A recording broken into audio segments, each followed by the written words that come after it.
ಏನಾಯ್ತು ಸಮೀರ್? ಯಾಕೇನೋ ತಿಂತಾ ಇಲ್ಲ? ನನ್ನ ಪ್ಲಾನಿಂಗ್ ಎಲ್ಲ ಎಡವಟ್ಟಾಗೋಯ್ತು. ಯಾವ ಪ್ಲಾನಿಂಗ್?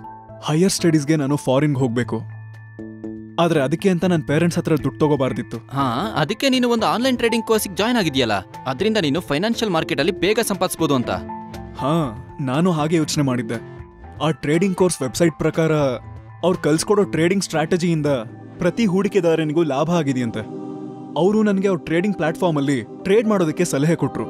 ಅದರಿಂದ ಗ್ಯಾರಂಟಿ ಲಾಭ ಆಗುತ್ತೆ ಅಂತಾನೂ ಹೇಳಿದ್ರು. ನಾನು ಈ ಲಾಭದ ಆಸೆಗೆ ಬಿದ್ದು ನಾನು ನನ್ನ ಎಲ್ಲಾ ಸೇವಿಂಗ್ಸ್ನ ಇವ್ರ ಟ್ರೇಡಿಂಗ್ ಪ್ಲಾಟ್ಫಾರ್ಮ್ ಮುಖಾಂತರ ಇವರೇ ಹೇಳಿ ಟ್ರೇಡಿಂಗ್ ಸ್ಟ್ರಾಟಜೀಸ್ ಮೇಲೆ ಹೂಡಿಕೆ ಮಾಡ್ತಾ ಹೋದೆ. ಆದ್ರೆ ಅದರಿಂದ ಲಾಭ ಆಗೋದಿರ್ಲಿ, ನನಗ್ ಭಾರಿ ನಷ್ಟ ಆಯ್ತು. ಎಷ್ಟ್ ನಷ್ಟ? ಬರೀ ನಷ್ಟನೇ ಆಗಿರೋದು. ಟ್ರೇಡಿಂಗ್ ಕೋರ್ಸ್ ಫೀಸ್ ಏನೋ ಮುಳುಗೋಯ್ತು, ಜೊತೆಗೆ ನನ್ನ ಸೇವಿಂಗ್ಸ್ ಕೂಡ ಮುಳುಗೋಯ್ತು. ಅದು ಅಲ್ಲದೆ ನನ್ನ ಟ್ರೇಡಿಂಗ್ ಅಕೌಂಟ್ ಕೂಡ ಲಾಕ್ ಆಯ್ತು. ಇಷ್ಟು ಸಾಲದು ಅಂತ ನಾನು ಇವ್ರು ಹೇಳಿದ ಟ್ರೇಡಿಂಗ್ ಸ್ಟ್ರಾಟಜಿನ ನನ್ನ ಗೆಳೆಯರ ಜೊತೆ ಕೂಡ ಶೇರ್ ಮಾಡಿದೆ. ಈಗ ಅವರಿಗೂ ತುಂಬಾ ನಷ್ಟ ಆಗಿದೆ. ಏನ್ ಮಾಡೋದು ಅಂತಾನೆ ಗೊತ್ತಾಗ್ತಿಲ್ಲ. ನೀನ್ ಅವ್ರನ್ನ ಕಾಂಟ್ಯಾಕ್ಟ್ ಮಾಡಕ್ ಪ್ರಯತ್ನ ಪಟ್ಯಾ? ನಾನು ಅವ್ರಿಗೆ ಫೋನ್ ಮಾಡಿದ್ದೆ, ಇಮೇಲ್ ಕೂಡ ಕಳ್ಸಿದ್ದೆ. ಈಗ ಫೋನ್ ನಂಬರ್ ಇಲ್ಲ, ಇಮೇಲ್ ಕೂಡ ಬೌನ್ಸ್ ಆಗೋಯ್ತು. ಮತ್ ಈ ಕೋರ್ಸ್ ಬಗ್ಗೆ ನಿನಗೆ ಯಾರು ಹೇಳಿದ್ದು? ಸೋಷಿಯಲ್ ಮೀಡಿಯಾದಲ್ಲಿ ಒಂದು ಜಾಹೀರಾತ್ ನೋಡಿದ್ದೆ.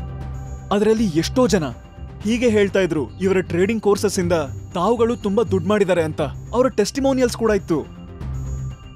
ಸಂಪಾದನೆ ಆಗುತ್ತೆ ಅನ್ನೋ ಈ ಗ್ಯಾರಂಟಿ ನನಗೂ ಆಸೆ ಹುಟ್ಟಿಸ್ತು. ನಮ್ಮೆಲ್ರಿಗೂ ಗೊತ್ತಿದೆ ಹಣಕಾಸು ಮಾರ್ಕೆಟ್ ಅಲ್ಲಿ ಸಂಪಾದನೆ ಗ್ಯಾರಂಟಿ ಇಲ್ಲ ಅಂತ.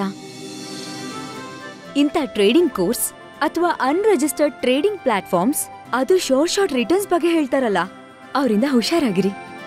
ಬುದ್ಧಿವಂತರಾಗಿ ಸರಿಯಾದ ಹೂಡಿಕೆ ಮಾಡಿ.